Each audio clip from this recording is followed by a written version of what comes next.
Hello, and thank you, and welcome to A Few Simple Steps to Peace on Earth this afternoon. My name is Michelle Sherman, and I am the founder and creative director of the VAST Institute, where we believe that through our personal choices, we can improve the quality of our own lives and the quality of life on the planet. What I do matters. I welcome you today because this is a topic near and dear to my heart. A few simple steps to peace on Earth today. We at VAST are dedicated to stimulating optimism about the future of humankind. I sincerely believe that when we can think about things and we have an idea that it will work out well, and optimism is part of this imagining of peace, people actually have a much better time of it. They start looking for opportunities. They start realizing that things are much better than they suggested to themselves. And so today is really about stimulating your imagination. It is about stimulating optimism, and it is also about what you can do right now to create peace on Earth in your life. We're going to be going over the concept of peace on Earth today, why peace has not yet occurred, why this is important to you, and how to kickstart peace today in your world. We also have available for you a treatise, which we'll talk about online. It's a complimentary treatise to review and go into greater detail. Today is going to be an opportunity to familiarize yourself with the concept and also see how you can create peace on Earth this afternoon. So let's get started. So the first thing we need to do is make peace personal. I have always wondered my entire life why we cannot just get together, get along, and have a more harmonious community planet, why we can't just play nice and care about each other. That's a question that has plagued me or motivated me or encouraged me for so many years. I have a very personal attachment to getting that question answered. How can we create more harmonious opportunities in our lives right now? So what I'd like for you to do is I'd like for you to take a moment and think about why you would like to have a more peaceful or harmonious environment, workplace, family life, relationship with your neighbor, relationship with your dry cleaner, opportunity to make things right in your own world. So take a moment now to pick your own personal reason for peace. Maybe it's to celebrate how terrific human beings truly are. As you do that, I'd like to point out one of my favorite folk and really, truly inspirational thinkers, Albert Einstein, said he knew that we cannot solve our problems at the same level of thinking that created them. What that means to me is in order to achieve some of our loftier goals, whether it's at work, at home, or in our communities or on the planet, we need to think outside the box. We need to stimulate our imagination. We need to stimulate that optimism. And so today, our 5 simple steps or few simple steps are most assuredly a way to stimulate optimism and stimulate your imagination so that we can start looking at solving our problems at a different level of thinking than they were created. Today, what we're going to do is take a look at what this concept means. So a few simple steps to peace today, this afternoon. The concept. I believe if we can imagine something, then we can create it. We feel discouraged to imagine peace on Earth because we do not want to appear foolish. If violence and war are all we imagine, we will inevitably create it. And today, what we really truly want to do is we want to acknowledge the peace that already exists in our life and expand upon it. In taking a look at this, we're going to talk about what gets in the way, why we haven't already created peace, what that's about. The hardest part is number 4. If we are acknowledging that peace already exists in our life, then we are concerned some days that we're not paying attention to the things that matter. But after we take a look at some of the ideas today and some of the best practices, I'd like to point out that it's already existing in your world. For example, you did drive from one spot to another. People cooperated. They let you in. They let you out. Folks crossed the street and got out of your way. There are 1,000 different opportunities. Coworkers shared information that you did not have. People took care of putting a quarter in your meter because they felt generous that day. There are kindnesses all over the place, and we rarely acknowledge them. we're so focused on the violence and things that are really negative. And we're wired that way, folks. The reason that we are so focused on violence and war and threats of that nature is because any negative presence gets a different level of attention by our nervous system. And again, this is in one of our books that I'll mention a little bit, Kindling the Flame. And so when something is negative, we pay close attention to it, and sometimes to our own detriment. And so acknowledging the peace is already in our world, sometimes we're concerned we're not going to be on guard, but we can create a great balance. Why is this important for you personally? Of course, we all want to live in a much more harmonious world. We care very deeply about the folks around us. Well, it's very practical. It enhances your sense of well-being. When you are focused on ideas and harmony and gratitude and celebration and all of what most would say are positive emotions, realizing that there's trust in your world, that you can count on your coworkers to have your back, it enhances your sense of well-being, both physically, emotionally, but especially chemically. Your body operates in a place called personal coherence. For those of you who have done other VAST classes, you've heard us talk about personal coherence because it's a very important concept, because when individuals are integrated in that way, they really do have a much greater sense of well-being and their health is improved, and so is the longevity. The science signifies that. Another reason this is so important is because when you're willing to take a few simple steps towards peace, what you're doing is you're innovating in your favor. We'll talk about examples in that you are making some new choices. The neighbor who is putting up the fence and is not including you in the decision making, perhaps in the past you might have ignored that person and scowled at them, instead of perhaps thinking in terms of today's Peace on Earth series and the few simple steps where you can actually reach out to that neighbor and do things a little bit differently, break out of our habitual ruts, and make it such that you have a much better relationship because you're slowing down, taking time, and paying attention to taking those few simple steps in your own life. Another reason this is so important is because it contributes to crafting much larger systems that are geared towards peace. What do they say? Happy wife makes happy life. Well, I hadn't heard that until recently, but it makes a lot of sense that if an individual is happy, then the people around them seem to be happier when they're together. And there's a name for that. It's called emotional contagion. So if we can stop, imagine that we're making a huge difference in the world by making peaceful choices in our daily life, that then can expand out into the world, into your community. Being an example, it's not always easy, but you know what? It's always worth it when we're operating from honor, integrity, and showing people that they have some really great options. Before we do that, I just want to ask, are there any skeptics or perhaps cynics in our audience?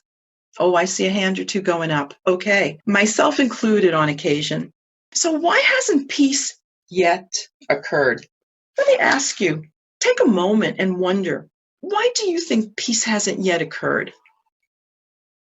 For those of you who said the things we've already jotted down here, terrific. There are many more reasons, but the three I'd like to focus in on today are because people do not think that peace is possible.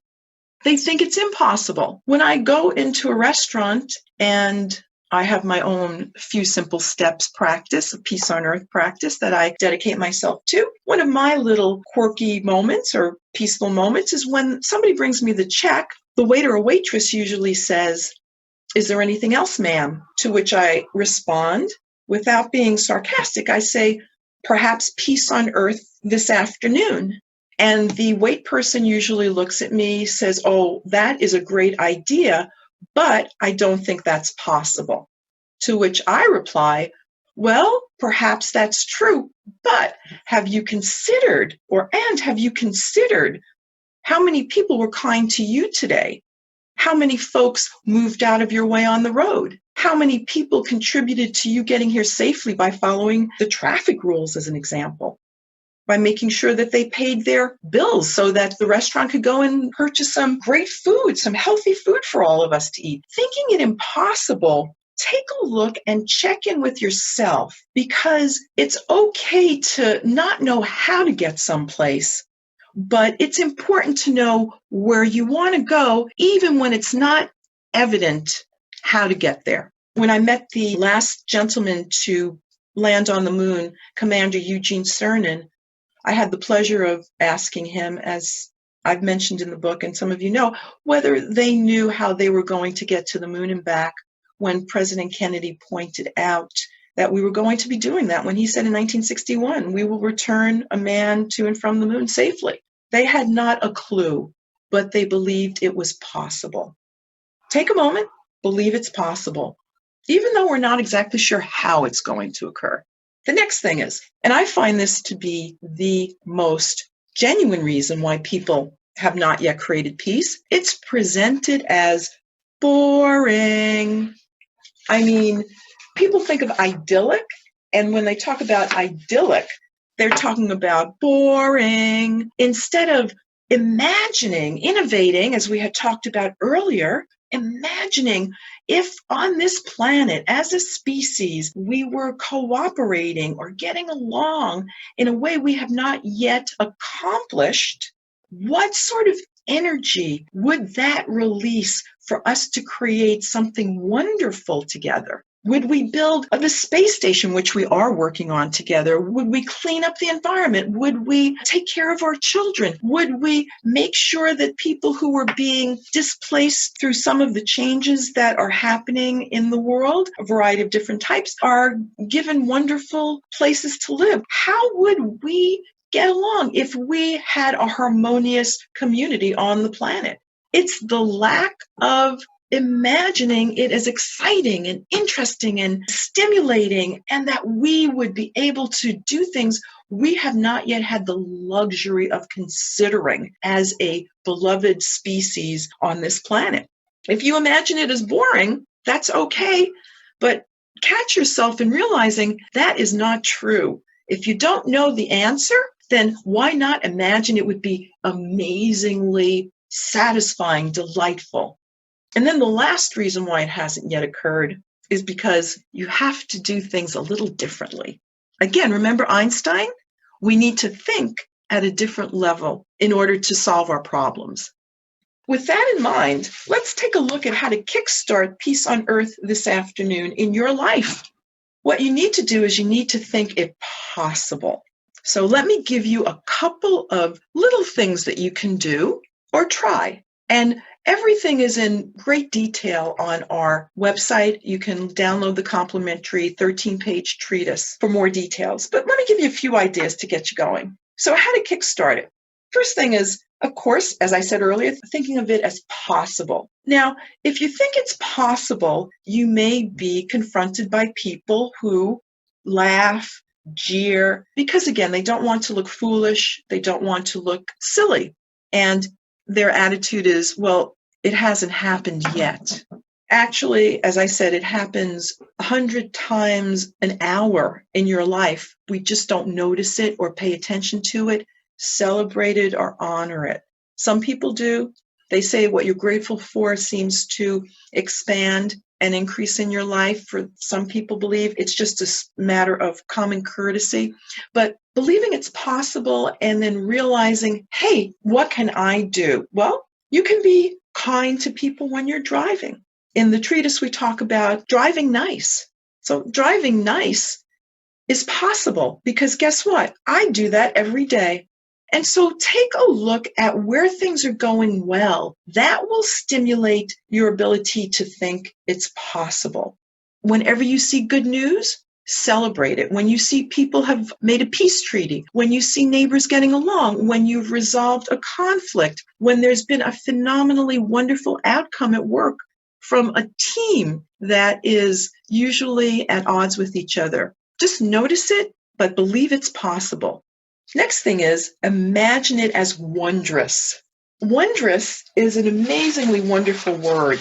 It's positive, It's got all sorts of beautiful energy. I looked it up, and it's something that really encourages. It's phenomenal. It's astounding. It's incredible. Imagining that peace is already occurring. And then you need to innovate and practice in your daily life. Let's start with your neighbors. How are you treating your neighbors? If you have an easement and need to give your neighbor access, and people say, oh, you don't need to do that. Well, you know what? You may want to do things differently. You may want to find a way to allow your neighbor to have the easement and look for win-win solutions. You can make that work.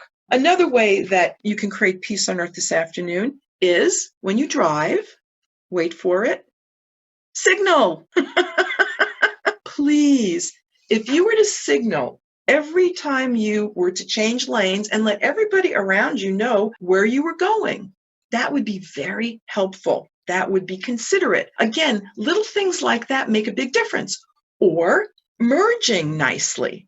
When you merge, it's kind of silly, but people speed up and slow down to not let other folks in. Unfortunately, that builds a traffic snare, and somebody may feel a little bit better about themselves, but they're not necessarily going to improve the attitude of the people around them. So I let people in when I drive, and I merge nicely. And anybody out there who is a little bit unsure about the merging, I always ask, have they ever used a zipper? And that's how it works. And so just tell yourself the truth about where you possibly could be a little bit more encouraging to those around you. Whether you could be kinder to your neighbors, because peace does not start out there. It starts right in your own world, with the people in your own life, with the kindnesses that you bestow and share and receive every single day. Another thing that is a great practice is to respect everyone, no matter who they are, for the mere fact that they are a human being, a fellow human being.